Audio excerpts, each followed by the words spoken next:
I want to talk about bird in the hand job offers.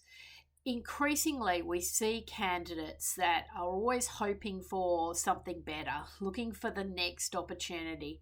And even when they've got a solid bird in the hand job offer, they'll often want to, see what's coming next. And in a difficult employment market, I can assure you, you want to be very careful about rejecting those quality first round offers that you're getting. I'd also be really cautious on really heavy duty contract negotiation because we will find that employers will walk away. At the moment, we're not seeing, the huge salary packages that maybe we've seen in the past. It is a difficult economy. All companies are trimming the fat, and you're finding that there's not as much room to move with salary offers. And often the first offer that comes on the table is actually the best offer. So in the old days, the first offer might have a bit of a buffer to it, and you might be able to get an extra $10,000 or $20,000. At the moment, I'm not seeing that so much. And I've actually had a couple of employers withdraw the offer when the candidates started to get a little bit too cute with the contract negotiations. And you want to avoid horse trading, going back and forth, trying to get a better deal. That can really backfire on you, particularly when you're not in a strong economy and not in a strong position and maybe don't have an alternative in place. So my strong advice at the moment is to be really cautious. We had a client the other day who rejected, a really substantial job offer. He'd heard some negative things about the company culture.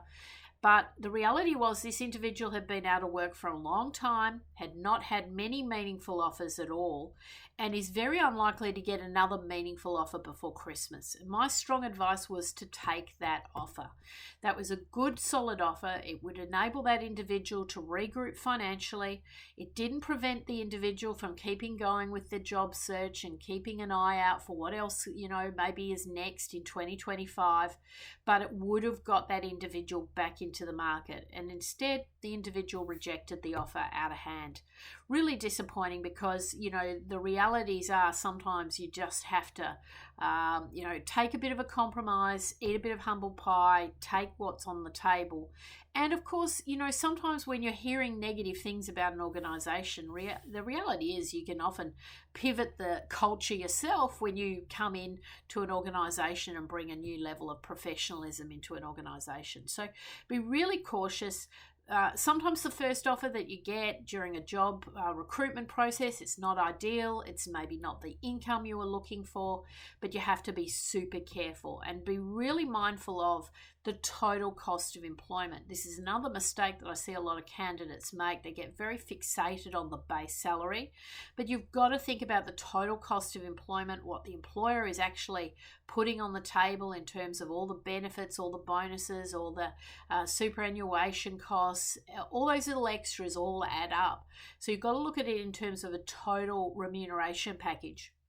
And of course, if you're getting paid on contract rates, be really careful about contract rates because you are actually often being paid at an absolute premium on contract. So, the days of getting $2,000, $3,000 a day doesn't always happen in a difficult market, but you still have to be realistic. Sometimes a $1,500 a day offer is an incredibly good offer. And so you've just got to be really careful, really mindful of where you need to sit.